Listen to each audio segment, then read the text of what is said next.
Hi friends, welcome back to Rani's kitchen. నేను మీ రాణి. Friends, ఈరోజు recipe వచ్చేసి బ్రేక్ఫాస్ట్ రెసిపీ అండి. హెల్తీగా చేసుకునే బ్రేక్ఫాస్ట్ రెసిపీ. సింపుల్గా చేసుకోవచ్చు. డైలీ ఇడ్లీ దోశ తింటూ ఉంటాం. ఒక్కసారి ఈ బ్రేక్ఫాస్ట్ని చేసి ఇంట్లో అందరికీ కూడా సర్వ్ చేసి చూడండి. టేస్ట్ అనేది చాలా చాలా బాగుంటుంది. చాలా సింపుల్గా అయిపోతుంది. డైలీ ఇడ్లీ దోశ పెట్టే కన్నా పిల్లలకు అదే ఇడ్లీ పిండితో నేను చూపించిన ప్రాసెస్తో పిండిని కలిపి ఒక్కసారి ఈ బ్రేక్ఫాస్ట్ని ట్రై చేసి చూడండి. పిల్లలకి పెద్దవారికి అందరికీ కూడా నచ్చుతుంది. ఒక్క దోశ తిన్నామంటే కడుపు నిండుగా చాలా టేస్టీగా అనిపిస్తుంది. ఆ ప్రాసెస్ అంతా చూద్దాం. వీడియోని ఫస్ట్ నుంచి లాస్ట్ వరకు చూడండి. మధ్య మధ్యలో స్కిప్ చేయకుండా చూడండి. సింపుల్ ప్రాసెస్తో టేస్టీ రెసిపీస్ని చూపిస్తాను. అన్ని ఇంట్లో ఉన్న ఇంగ్రీడియంట్స్తో ఈజీ ప్రాసెస్తో చూపిస్తానండి. ఇంకా వీడియో స్టార్ట్ చేద్దాం. ముందుగా మనం ఒక గిన్నెలోకి 1 కప్పు నిండా మినపప్పును తీసుకుని వేసుకోండి. వేరొక గిన్నెలోకి అదే కప్పుతో 2 కప్పుల వరకు ఇడ్లీ రవ్వను తీసుకుని వేసుకోండి. వాటిని ఎక్కువగా వాటర్ పోసి 3 గంటలు నానబెట్టి పెట్టుకోండి. బాగా నానిన తర్వాత 3 గంటల తర్వాత మినపప్పుని బాగా కడిగి వాటర్ ఏమీ లేకుండా ఒక గిన్నెలోకి తీసుకోండి. వేరొక గిన్నెలో నానబెట్టి పెట్టుకున్న ఇడ్లీ రవ్వని కూడా 4-5 సార్లు వాటర్తో ఎక్కువగా కడుక్కుని వాటర్ అన్నీ పిండుకుని వేరొక గిన్నెలోకి పెట్టుకోండి. ఇప్పుడు కడిగి పెట్టుకున్న మినపప్పుని మిక్సీ జార్లోకి వేసుకుని నేను చూపించిన విధంగా వాటర్ని యాడ్ చేసి సాఫ్ట్గా గ్రైండ్ చేసుకోండి. మనం ఇడ్లీ బ్యాటర్ అనేది రెడీ చేయబోతున్నామండి. ఎక్కువగా మరీ జారుగా కాకుండా మరీ గట్టిగా కాకుండా చూసుకుంటూ వాటర్ని యాడ్ చేస్తూ గ్రైండ్ చేసుకోండి. మధ్య మధ్యలో చూసుకుంటూ వాటర్ని యాడ్ చేయండి. ఒకేసారి ఎక్కువగా పోయొద్దు. ఈ విధంగా బాగా మెత్తగా సాఫ్ట్గా గ్రైండ్ చేసుకోండి. ఇదంతా కూడా ఒక గిన్నెలోకి తీసేసుకోవాలి. మినప్పిండి అనేది బాగా గ్రైండ్ చేసుకున్నాం కదా, బాగా నలిగిన తర్వాత గిన్నెలోకి వేసుకున్నాం కదా. ఇప్పుడు కడిగి పెట్టుకున్న ఇడ్లీ రవ్వను కూడా వాటర్ అన్నీ కూడా పిండుకుని ఇడ్లీ రవ్వ అంతా కూడా మినప్పిండిలోకి వేసేసుకుని గరిటెతో పిండిని బాగా కలపండి. ఇడ్లీ రవ్వ అంతా కూడా మినప్పిండిలో బాగా కలిసిపోవాలి. ఉండలనేవి ఎక్కడా లేకుండా విస్కర్తో కానీ గరిటెతో కానీ లేదంటే చేత్తో కానీ పిండిని బాగా కలపండి.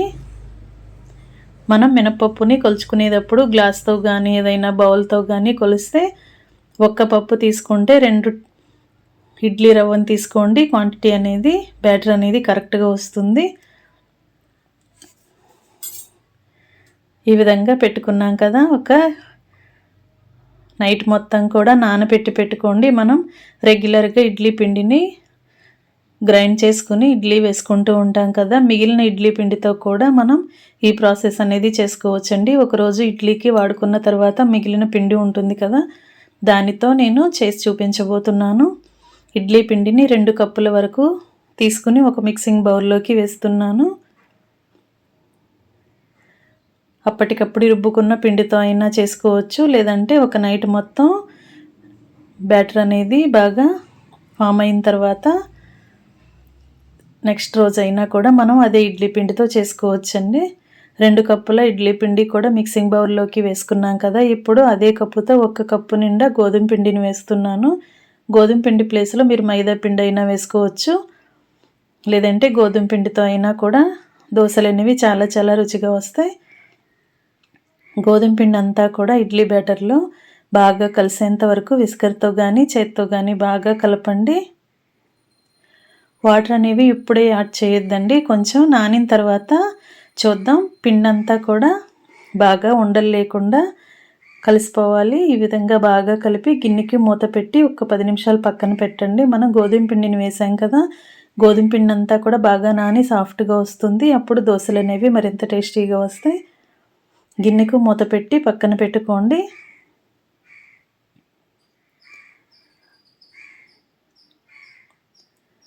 ఈ విధంగా మనకి బ్యాటర్ అనేది జారుగా ఉండకూడదు, అలాగని గట్టిగా ఉండకూడదండి. ఈ విధంగా పెట్టుకొని గిన్నెను పక్కన పెట్టుకోండి. అరగంట తర్వాత పిండి బాగా నానిన తర్వాత చూపిస్తున్నాను. గోధుమ పిండి అంతా కూడా బాగా నాని ఉంటుంది. ఇప్పుడు సన్నగా కట్ చేసి పెట్టుకున్న ఉల్లిపాయ ముక్కలు 1 కప్పు వేసుకుని సన్నగా కట్ చేసుకున్న పచ్చిమిర్చి ముక్కలు కూడా మీ ఘాటుకి తగ్గట్టుగా వేసుకుని కట్ చేసుకున్న కొత్తిమీరని కరివేపాకుని వేసుకుని క్యారెట్ తురుము కూడా ఒక అరకప్పు వరకు వేసుకోండి. టేస్ట్కి సరిపడా సాల్ట్ వేసుకుని ఒక పావు టీ స్పూన్ వరకు వంట సోడా వేసుకోండి. తగినన్ని వాటర్ని కూడా యాడ్ చేసి మనం వేసిన ఇంగ్రీడియంట్స్ అన్నీ కూడా ఇడ్లీ బ్యాటర్లో కలిసేంత వరకు గరిటెతో బాగా కలపండి. ఇంకా దోసపిండి అనేది రెడీ అయిపోయిందండి.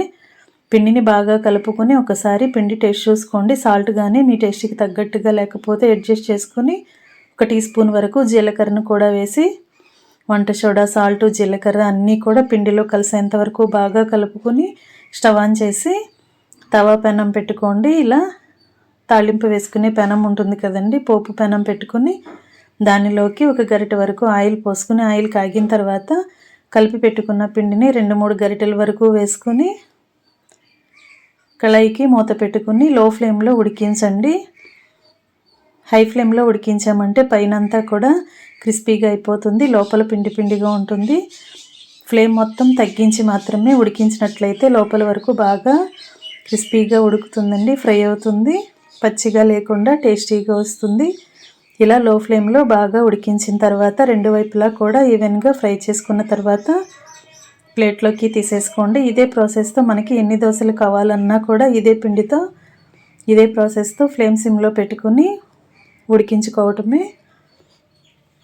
ఫ్రెండ్స్, ఇడ్లీ పిండితో డైలీ ఇడ్లీ చేసి పెట్టినా కూడా పిల్లలు వద్దు అని మారం చేస్తూ ఉంటారు. డైలీ ఇడ్లీ ఏనా అంటూ ఉంటారు కదా, అలాంటి వారి కోసం అదే ఇడ్లీ పిండితో 1 కప్పు గోధుమ పిండి కలుపుకొని నేను చూపించిన ఇంగ్రీడియంట్స్ అన్నీ యాడ్ చేసి ఇలా బందోస్ అనేది చేసి పెట్టండి. చాలా చాలా టేస్టీగా ఉంటుంది. చిన్నపిల్లలు, పెద్ద వయసు వారు చాలా చాలా ఇష్టంగా ఎంజాయ్ చేస్తూ తింటారు. ఒక్క బందోస తింటే కడుపు నిండుగా అయిపోతుంది, బాగుంటుంది. తప్పకుండా ట్రై చేయండి. Thanks for watching.